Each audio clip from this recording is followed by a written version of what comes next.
In the twilight of Ugandan politics in the early 1980s, few figures embodied both hope and fear as much as Major General David Oyite-Ojok.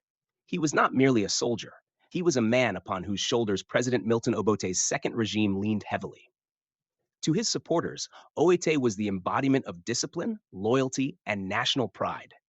To his enemies, he was the iron fist of Obote's authoritarian system, a general who commanded with uncompromising ruthlessness. His sudden death in a helicopter crash in December 1983 sent shockwaves across Uganda and altered the country's political trajectory forever, opening a path for Yoweri Museveni's eventual takeover. To understand the magnitude of his loss, one must retrace the delicate balance of power that kept Obote afloat, the myths and rumors surrounding Oyade's death, and the shadow of betrayal that loomed over the tragedy. Uganda in the years after Idi Amin's overthrow in 1979 was a country in search of direction. Amin's 8-year rule had left the nation battered, traumatized, and divided along ethnic and political lines. Obote, who had himself been overthrown by Amin in 1971, returned from exile with the backing of Tanzanian troops who had defeated Amin's army. But the Obote who returned was not the same man who had once presented himself as the champion of Pan Africanism and social justice. He was now wary, scarred by betrayal, and utterly dependent on the loyalty of a few men who could keep him in power. Among these, none was more important than Oyite-Ojok, the army chief of staff. Oyite's rise was meteoric. He was charismatic, strategic, and above all, he carried himself with the dignity of a man convinced he had a mission to save Uganda from itself. Where Obote was often accused of being distant, overly intellectual, and paranoid, Oyite was seen as approachable, commanding, and grounded. He had the trust of the troops, and in a country where power often resided in the barrel of a gun, this made him indispensable. Many Ugandans, even those opposed to Obote, privately admitted that they respected Oye's discipline and professionalism. In villages, his name was mentioned with a mixture of fear and admiration. To soldiers, he was the general who stood with them in the trenches. To Obote, he was both a shield and a potential rival. The bond between Obote and Oyite was never simple. On one hand, Obote owed his survival to the general. On the other, he feared the possibility that the same man could one day eclipse him. This was the paradox of Obote's rule. The president surrounded himself with men he could not afford to lose, yet he constantly wrestled with the fear that their popularity or ambition would undo him. In the corridors of power in Kampala, whispers circulated that Obote was becoming increasingly wary of his general's growing influence. Some claimed that diplomats visiting Uganda privately remarked that Oyite carried himself with more confidence than the president himself. Others suggested that soldiers in the barracks sang songs of loyalty not to Obote, but to the general who commanded their respect in the field. For a man as suspicious as Obote, such whispers gnawed at the edges of trust. It is in this atmosphere of loyalty, fear, and uncertainty that the events of December 1983 unfolded.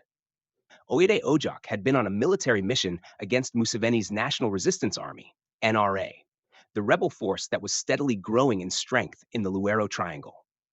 The insurgency was bleeding the government army, exposing weaknesses, and humiliating Obote's administration. For Obote, every victory against Museveni was essential, not just militarily but symbolically. It reassured his supporters that he was still in control. And yet, it was Oye who often led these campaigns, further cementing his role as the face of the regime's military power. On December 2, 1983, Oyite boarded a Bell helicopter gunship after a mission in the Luero Triangle.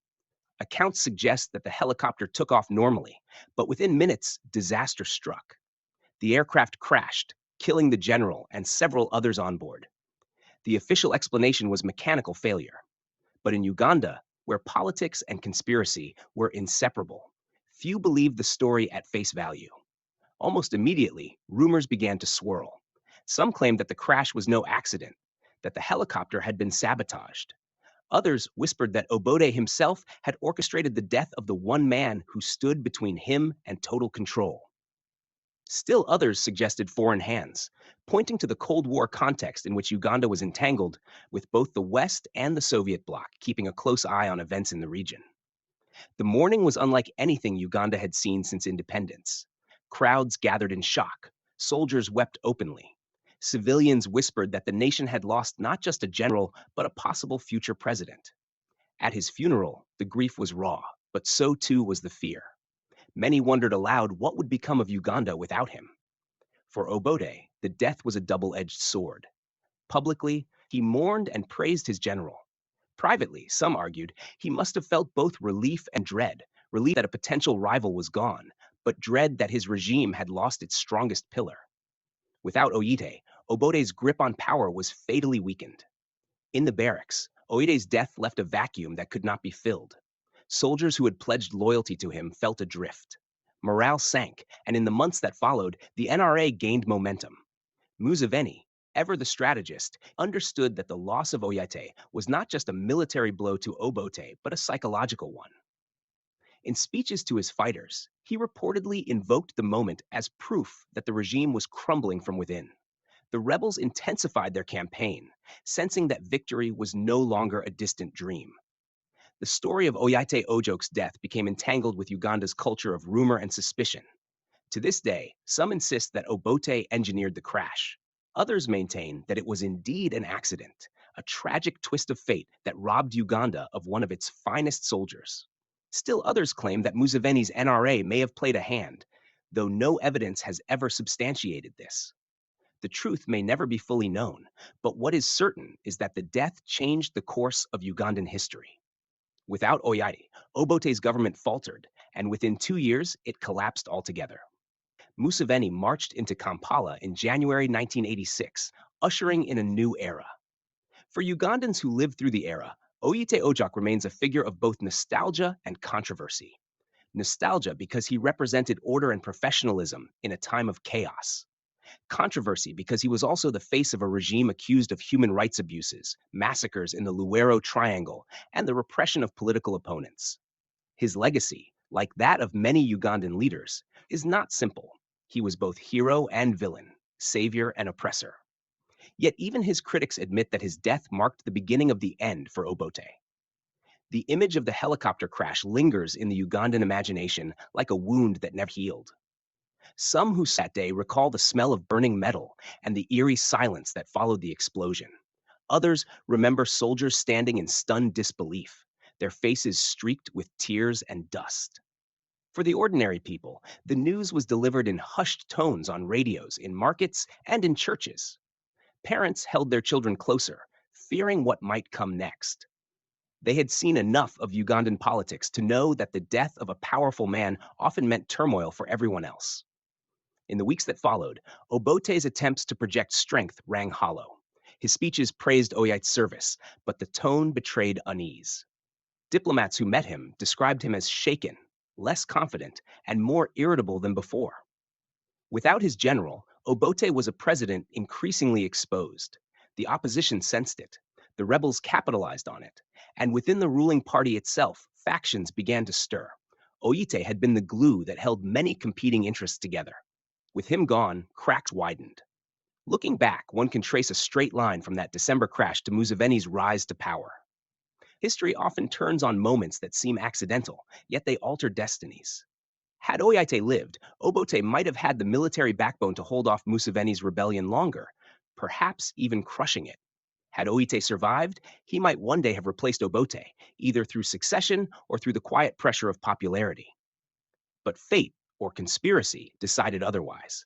His helicopter went down, and with it went Obote's last real chance of survival. Even decades later, the debates rage on. Was Oyite-Ojok a martyr for Uganda, or a symbol of its authoritarian past? Was his death a tragic accident, or a carefully planned assassination? What is beyond dispute is that his absence changed everything. Uganda's road to Museveni's long rule was paved, in part, by the fire and wreckage of that December afternoon. The story of Oyite-Ojok is not just about one man. It is about the fragility of power in a country torn between hope and despair. It is about the paranoia of leaders, the loyalty of soldiers, and the way history can hinge on a single event. It is about a nation that has known too many funerals of its leaders, too many rumors of betrayal, too many promises unfulfilled. To remember Oyite is to remember a Uganda that might have been. A Uganda where discipline and loyalty perhaps could have guided the nation to stability, or a Uganda where repression might have deepened under his command. His death froze these possibilities in time, leaving only speculation and memory. For those who stood by the wreckage of his helicopter, the scene was not speculation. It was real, raw, and unforgettable. The twisted metal, the lifeless bodies, the smoke rising into the December sky, it was the end of a man, the end of an era, and the beginning of another chapter in Uganda's turbulent story. And for Obote, it was the beginning of the end. Without Oyite, he was a king without a sword, a president without protection. Within 2 years, he too would fall, and Uganda would be ruled by the very man Oyite had once fought against.